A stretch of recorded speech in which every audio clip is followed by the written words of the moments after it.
আমরা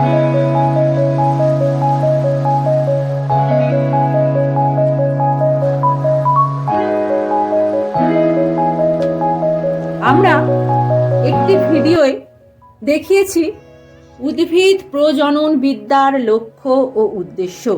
এবং উদ্ভিদ প্রজনন বিদ্যাটা কি? এই উদ্ভিদ প্রজনন বিদ্যার প্রধান লক্ষ্য ছিল আমাদের যে গুরুত্বপূর্ণ এবং আকাঙ্ক্ষিত বৈশিষ্ট্যযুক্ত উদ্ভিদ সৃষ্টি করা, যার সাহায্যে আমাদের অর্থনৈতিক মুনাফা লাভ করা যাবে এবং এই যে পৃথিবীর আজকে জনবিস্ফোরণ, এই জনবিস্ফোরণের যে খাদ্য সংকট তৈরি হবে, সেই খাদ্য সংকট তৈরির সমস্যা থেকে আমরা বেরিয়ে আসতে পারবো এই উদ্ভিদ প্রজনন বিদ্যাকে হাতিয়ার করে। এটি একটি গুরুত্বপূর্ণ এবং সবথেকে গুরুত্বপূর্ণ হাতিয়ার আমরা বলতে পারি।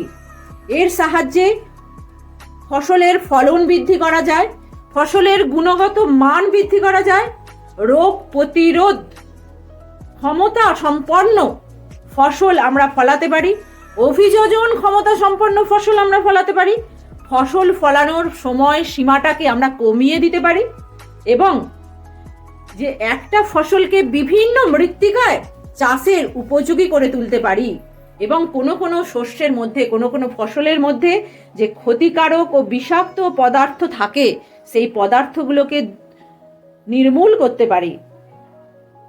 এই রকম বিভিন্ন লক্ষ্য এবং উদ্দেশ্য চরিতার্থ যদি করি, তার ফলে আমরা যে ফসল ফলাতে পারবো অনেক পরিমাণে, সেটা অনেক বেশি হবে, যার ফলে আমাদের খাদ্য সংকট নির্মূল হবে, আমাদের দেহ গঠনের উপযুক্ত পুষ্টি, উপযুক্ত পরিপোষক আমরা সেই খাদ্যগুলো থেকে পেয়ে থাকব এবং এর ফলে মানুষের যে মৌলিক চাহিদা, বেঁচে থাকার যে মৌলিক চাহিদা, অন্ন, বস্ত্র, বাসস্থান, স্বাস্থ্য, শিক্ষা, কর্মসংস্থান, সেইটি অর্জনের পথে আমরা এগিয়ে যাব। প্রত্যেকটা মানুষ যাতে এই চাহিদাগুলো, প্রত্যেকটা মানুষের যাতে ফুলফিল হয়, পরিপূরণ হয়, সেই দিকে আমরা এগিয়ে যাব। আজকে আমাদের কিন্তু আলোচ্য বিষয় হলো উদ্ভিদ প্রবর্তন। উদ্ভিদ প্রবর্তন, তাহলে আজকের আলোচ্য বিষয় কি? উদ্ভিদ প্রবর্তন বা প্ল্যান্ট ইন্ট্রোডাকশন। তাহলে আজকের আমাদের আলোচ্য বিষয় উদ্ভিদ প্রবর্তন বা প্ল্যান্ট ইন্ট্রোডাকশন, সেইটা সম্বন্ধে আমরা আলোকপাত করব।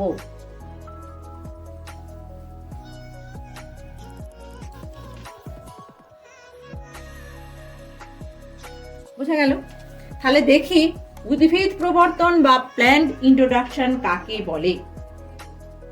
কোনো একটি স্থানে আমরা জানি আমাদের ভৌগোলিক অবস্থান, আমাদের যে পৃথিবীর যে জলবায়ু, এই জলবায়ু, আমাদের মৃত্তিকা, আমাদের ভূগোল আমরা বলতে পারি আমাদের জীবনের উপরে, প্রত্যেকটা মানুষের নয় শুধু, প্রত্যেকটা জীবের, এমনকি উদ্ভিদেরও জীবনযাত্রাতে প্রভাব বিস্তার করে, জীবন চক্রে প্রভাব বিস্তার করে। এই প্রসঙ্গে বলি যে এই উদ্ভিদ প্রবর্তনটা কি?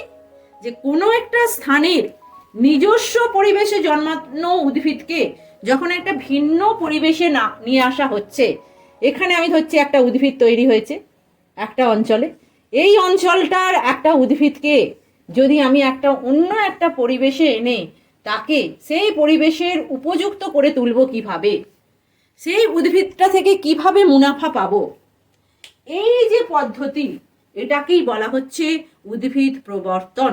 তাহলে উদ্ভিদ প্রবর্তন কাকে বলছে? কোনো স্থানের নিজস্ব পরিবেশে, নিজস্ব প্রাকৃতিক পরিবেশে জন্মানো উদ্ভিদকে অপর একটি স্থানের ভিন্ন প্রাকৃতিক পরিবেশে নিয়ে আসাকে বলা হচ্ছে প্রবর্তন, উদ্ভিদ প্রবর্তন। এরকম ভাবে উদ্ভিদকে নিয়ে আসা। এই যে নতুন জায়গাটায় উদ্ভিদটা এলো, তাহলে এখানে এসে একে নতুন জায়গায় এসেই কি এ একদম বৃদ্ধি পেতে থাকবে? এখানে তো নতুন জলবায়ু, তাহলে সেই জলবায়ুটাতে একে খাপ খাওয়াতে হবে এই যে উদ্ভিদটা এলো, এসে এই নতুন জলবায়ুর সঙ্গে সেই উদ্ভিদটার যে খাপ খাইয়ে নিতে হবে, এই খাপ খাইয়ে নেওয়াটাকে বলা হয় অ্যাক্লাইমেটাইজেশন। ঠিক আছে, কি বলা হয়? অ্যাক্লাইমেটাইজেশন। এটা একটা পদ্ধতিও বলতে পারি। এরপরে দেখব এই যে উদ্ভিদ প্রবর্তন, এই উদ্ভিদ প্রবর্তনকে প্রধানত দুটো ভাগে ভাগ করেছে। সেই দুটো ভাগ কি কি? একটাকে বলা হবে প্রাথমিক প্রবর্তন, আর একটা হচ্ছে গৌণ প্রবর্তন। প্রাইমারি ইন্ট্রোডাকশন আর একটা হচ্ছে সেকেন্ডারি ইন্ট্রোডাকশন। তাহলে এবার দেখি প্রাইমারি ইন্ট্রোডাকশন এবং সেকেন্ডারি ইন্ট্রোডাকশন কাকে বলে। প্রথমে এই যে একটি উদ্ভিদকে আমরা নিয়ে আসবো, তাহলে সেই উদ্ভিদটার কতগুলো গুণের পরিপ্রেক্ষিতে কিন্তু আমরা উদ্ভিদটাকে নিয়ে আসবো। সেই গুণগুলো কি? এই উদ্ভিদটা উচ্চ ফলন ক্ষমতা থাকতে হবে, এবং এর যে রোগ প্রতিরোধ ক্ষমতা থাকতে হবে, মাটি থেকে অধিক মাত্রায় জল এবং খনিজ পুষ্টি শোষণ করার ক্ষমতা থাকতে হবে, এবং খরা, জলমগ্ন অবস্থা, উচ্চ এবং নিম্ন তাপমাত্রা প্রভৃতি যে পরিবেশের অনুকূল অবস্থা, সেই অবস্থাগুলোকে সহ্য করার ক্ষমতা থাকতে হবে। তাহলে কি কি বললাম? উদ্ভিদ কি করে পছন্দ করব আমরা দেখি। তাহলে আমরা যে উদ্ভিদটাকে নির্বাচন করব, সেই উদ্ভিদটার কি কি বৈশিষ্ট্যের পরিপ্রেক্ষিতে আমরা নির্বাচন করতে পারি? আমরা সেই উদ্ভিদটার উচ্চ ফলনশীলতা, তার মানে কি ওই উদ্ভিদটার উচ্চ ফলন, অনেক ফসল দেবার ক্ষমতা থাকবে, উচ্চ ফলনশীল হবে উদ্ভিদটা, এবং বিভিন্ন যে প্রাকৃতিক প্রতিকূল অবস্থা থাকবে, সেই প্রতিকূল অবস্থাগুলো কি কি? যে তাপমাত্রা বেড়ে যেতে পারে, খরা হতে পারে, বন্যা হতে পারে, মানে জলমগ্ন হয়ে যেতে পারে উদ্ভিদটা। তাহলে এই যে প্রতিকূল অবস্থাগুলো, এই প্রতিকূল পরিবেশে বাঁচার ক্ষমতা থাকতে হবে। তার মানে এই প্রতিকূল পরিবেশে সেই পরিবেশটাকে ওভারকাম করার জন্য অনুকূল অভিযোজন তাদের মধ্যে তৈরি হতে হবে। এটা একটা ক্ষমতা, এই যেখানে লিখেছি।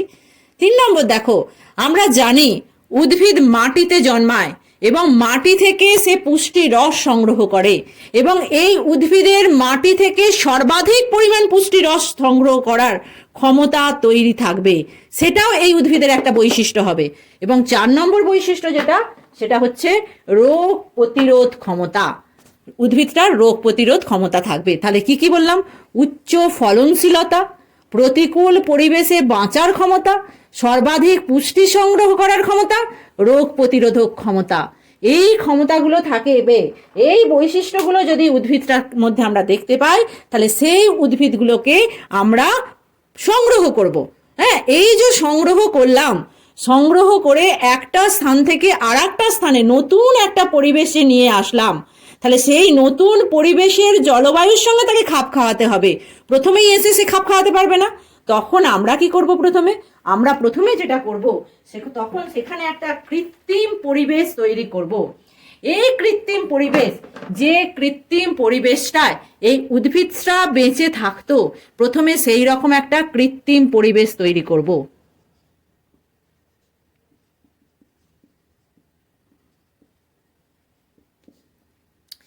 এবং কৃত্রিম পরিবেশ এবং ওই উদ্ভিদটার নিজস্ব পরিবেশের মতো, নিজস্ব পরিবেশের অনুরূপ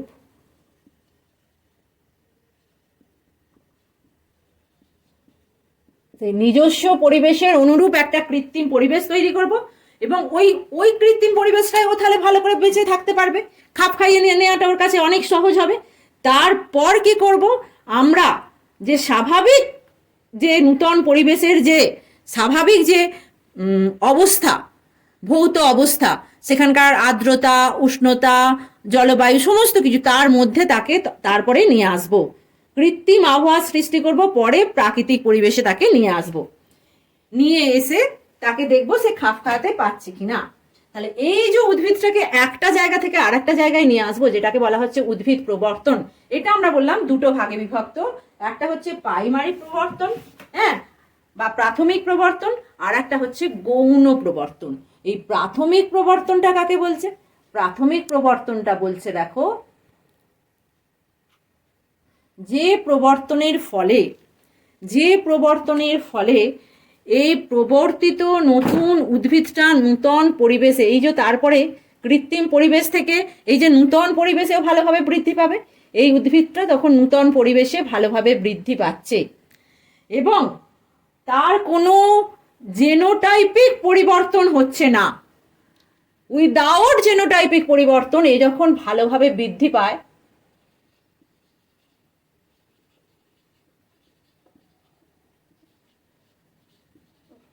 নূতন আবহাওয়ায় ভালোভাবে বৃদ্ধি পাচ্ছে, জেনোটাইপিক পরিবর্তন ছাড়া, এটাকে তখন বলা হচ্ছে প্রাথমিক প্রবর্তন। তখন এটাকে কি বলা হচ্ছে? প্রাথমিক প্রবর্তন।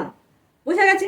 এই প্রাথমিক প্রবর্তনের ফলে এই যে গমের একটা ভ্যারাইটি হচ্ছে সোনোরা 64, এই সোনোরা 64-এতে 4কে দেখা যায়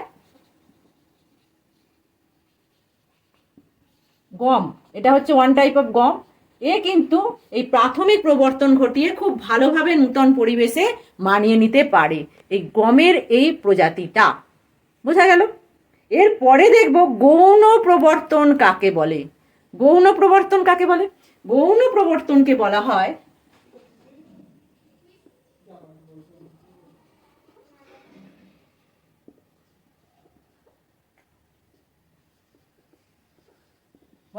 সেকেন্ডারি ইন্ট্রোডাকশন।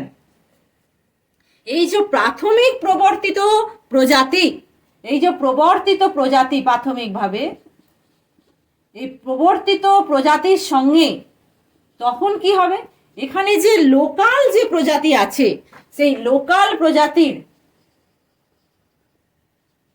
প্রজাতির ক্রস ঘটানো হবে। এই লোকাল প্রজাতির ক্রস ঘটানোর ফলে নূতন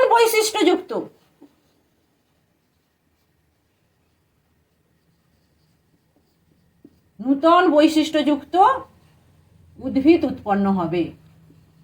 এই যে প্রবর্তিত প্রজাতিকে নিয়ে এসে লোকাল প্রজাতির সঙ্গে ক্রস ঘটিয়ে উন্নত উদ্ভিদ তৈরি করা হলো।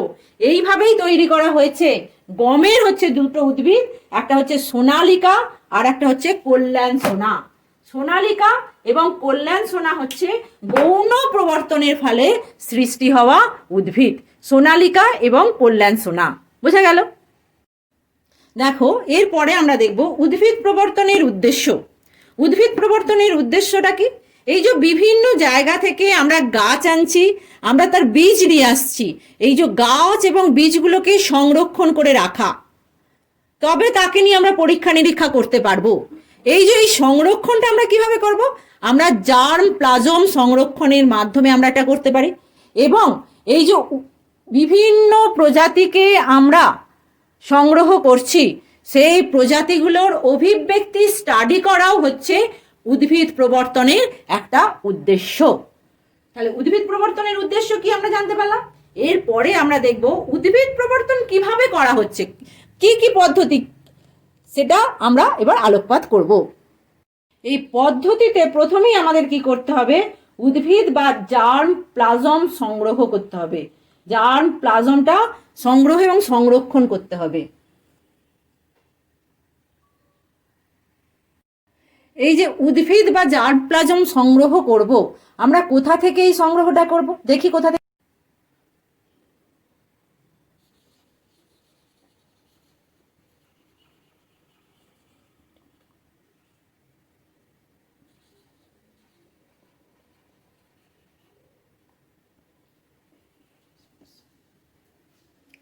তাহলে আমরা দুটো জায়গা আছে যেখান থেকে আমরা এই উদ্ভিদ বা জার্ম প্লাজম সংগ্রহ করতে পারি। সেটা হচ্ছে national bureau of plant genetic resource, সেখান থেকে। আরেকটি হচ্ছে international bureau of plant genetic resource. একটা হচ্ছে ন্যাশনাল আর একটা হচ্ছে ইন্টারন্যাশনাল। ন্যাশনাল আর একটা হচ্ছে ইন্টারন্যাশনাল। তারপরে দেখো পুরোটাই এক এইটা। তাহলে national bureau of plant genetic resource অথবা international bureau of plant genetic resource, ওদের কাছ থেকে আমরা কি করব? আমরা এই উদ্ভিদ বা জার্ম প্লাজম সংগ্রহ করব। তাহলে কি করলাম? প্রথমে আমরা জার্ম প্লাজম সংগ্রহ করলাম। এরপরে কি করব দেখি পদ্ধতিটা। এরপরে করব যে উদ্ভিদের যেগুলো প্রজননশীল অঙ্গ, প্রজননশীল অঙ্গ মানে কোনগুলো? প্রজননশীল অঙ্গ, প্রজননশীল উদ্ভিদের অঙ্গগুলো কি? যেমন হচ্ছে বীজ, কন্দ, মূল, বুঝতে পেরেছো?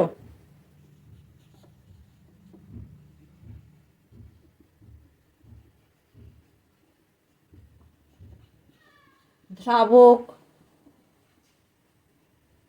অর্ধদ্রাবক, এই প্রভৃতি অংশগুলো, অর্ধবায়বীয় কাণ্ড, বুঝতে পেরেছো? এই সমস্ত অঙ্গগুলোকে আমরা নির্বীজকরণ করে বিভিন্ন স্থানে পাঠাতে হবে। এটা একটা দ্বিতীয় ফেজ। এটা উদ্ভিদ প্রবর্তনের দ্বিতীয় ফেজ হচ্ছে যে এগুলো, এই প্রজননশীল অঙ্গগুলোকে সংগ্রহ করতে হবে, করে সেগুলোকে নির্বীজকরণ করতে হবে, করে বিভিন্ন স্থানে বিভিন্ন জায়গায় পাঠাতে হবে। এবার 3 নম্বর যেটা করতে হবে সেটা দেখা যাক কি।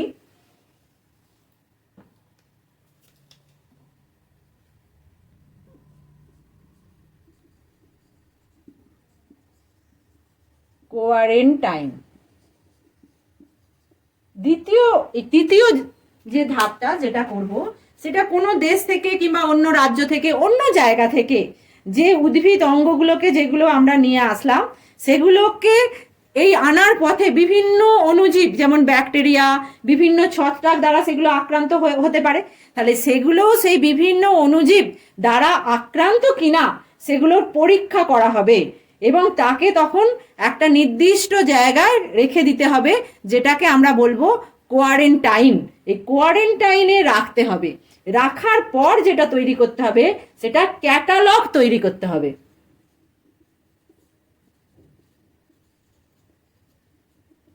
তারপরের স্টেজে যেটা করব, কোয়ারেন্টাইনে রাখার পর যদি দেখি যে কোনো ধরনের ইনফেকশন ওখানে নেই, তখন সেগুলোকে ক্যাটালগ তৈরি করব।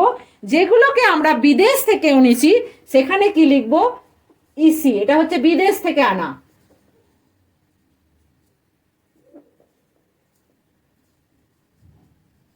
বিদেশ থেকে আনা হলে আমরা লিখব ইসি। আর যদি দেশীয় গাছের ক্ষেত্রে হয় তাহলে সেটা লিখব আইসি। এটা হচ্ছে দেশীয়। বোঝা গেল? এইভাবে আমরা কি করব? ক্যাটালগ তৈরি করব। এবং যদি দেখা যায় যে এটা আমরা দেশীয় কিন্তু একটা বন্য পরিবেশ থেকে এনেছি, তখন এটা লিখব আইডব্লিউ। দেশীয় কিন্তু বন্য পরিবেশ থেকে আনা, তখন সেটাকে লিখব আইডব্লিউ। তাহলে ক্যাটালগ যে তৈরি করব সেখানে লেখা থাকবে কি কি লেখা থাকবে? যে ইসি লেখা থাকবে যেগুলো বিদেশ থেকে আনা, যেগুলো দেশীয় গাছের ক্ষেত্রে লেখা থাকবে আইসি, কিন্তু দেশীয় বন্য পরিবেশ থেকে আনা গাছের ক্ষেত্রে লেখা থাকবে আইডব্লিউ। এরপরে সর্বশেষ কোনটা যেটা করব সেটা হলো এদের এবার প্রবর্তিত উদ্ভিদগুলোর বংশবৃদ্ধি আমরা ঘটাবো এবং সেগুলো নিকটবর্তী অঞ্চলে বিতরণ করতে হবে।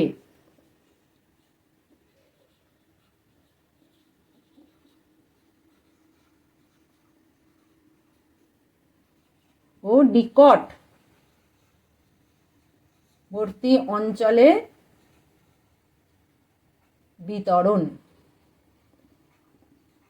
বুঝা গেল? তাহলে এই হলো উদ্ভিদ প্রবর্তনের পদ্ধতিগুলো। তাহলে এই উদ্ভিদ প্রবর্তনের ফলে কি সুবিধা আমরা পাই, কি অসুবিধা আমাদের হয়, সেগুলো সম্বন্ধে আমাদের আলোকপাত করা উচিত। তাহলে এরপরে আমরা যেটা দেখব সেটা হচ্ছে সুবিধা এবং অসুবিধা। দেখে নাও একবার ভালো করে। এরপরে তাহলে কি কি বললাম পদ্ধতিতে? প্রথমে হচ্ছে উদ্ভিদ বা জার প্লাজম সংগ্রহ করা, তারপর প্যাকিং ও প্রেরণ, তারপরে কোয়ারেন্টাইন, তারপরে হচ্ছে ক্যাটালগ তৈরি করা। ক্যাটালগে ইসি হচ্ছে বিদেশ, আইসি হচ্ছে দেশীয়, আইডব্লিউ হচ্ছে দেশীয় বন্য, এবং সর্বশেষ হচ্ছে বংশবৃদ্ধি ঘটানো ও নিকটবর্তী অঞ্চলে প্রেরণ করা। এরপরে আমরা দেখব এর সুবিধা এবং অসুবিধাগুলো। সুবিধাতে প্রথমেই আমি যেটা বলবো সেটা হচ্ছে পছন্দ মতো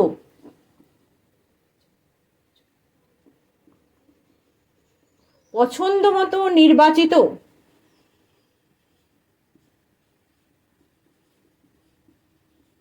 উদ্ভিদের বংশ বিস্তার করা যায়, বংশ বিস্তার ঘটানো যায়। যেটা আমার যে বৈশিষ্ট্যগুলো আমি চাই, আমার কাম্য বৈশিষ্ট্যগুলোকে আনা যায় এবং নূতন বৈশিষ্ট্যের সঞ্চারণ ঘটানো যায় এবং অতি সহজ পদ্ধতিতে, দ্বিতীয়ত বলবো অতি সহজ পদ্ধতিতে শস্যের যে উন্নতি সাধন করা, সেই শস্যের উন্নতি ঘটানো যায়। বোঝা গেল? এবং এর ফলে উন্নতি বলতে কি, উচ্চ ফলনশীল, রোগ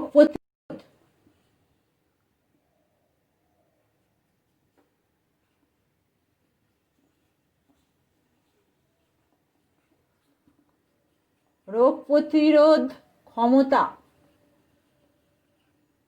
যুক্ত, উচ্চ ফলনশীল, রোগ প্রতিরোধ ক্ষমতা যুক্ত, উন্নত গুণ সম্পন্ন, উন্নত গুণ বা পুষ্টি গুণ সম্পন্ন আমরা উদ্ভিদ তৈরি করতে পারি।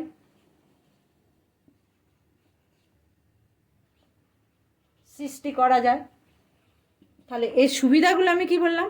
পছন্দ মতো নির্বাচিত উদ্ভিদের বংশ বিস্তার ঘটানো যায়, অতি সহজ পদ্ধতিতে শস্যের উন্নতি ঘটানো যায়, উচ্চ ফলনশীল, রোগ প্রতিরোধ ক্ষমতাযুক্ত, উন্নত পুষ্টিগুণ সম্পন্ন উদ্ভিদ সৃষ্টি করা যায়। এগুলো হচ্ছে এই উদ্ভিদ প্রবর্তনের সুবিধা। তাহলে উদ্ভিদ প্রবর্তনে শুধুই কি সুবিধা আছে? না, উদ্ভিদ প্রবর্তনে অসুবিধাও আছে। এই অসুবিধাগুলো কি? বাইরে থেকে এই যে নূতন পরিবেশে বংশ বিস্তার করার জন্য নূতন পরিবেশে সবসময় ওরা সঠিকভাবে মানিয়ে নিতে পারে না। নূতন পরিবেশে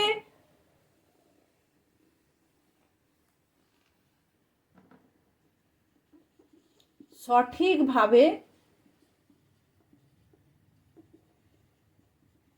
খাপ খাওয়াতে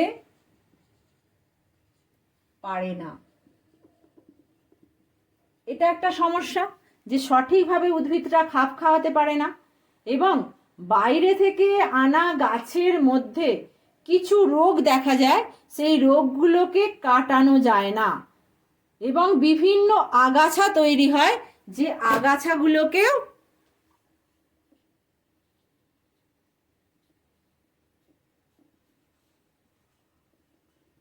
এমন আগাছা সৃষ্টি হয় যে আগাছাকে ধ্বংস করা যায় না। এটাও একটা সমস্যা। আর বিভিন্ন রোগে আক্রান্ত হয়।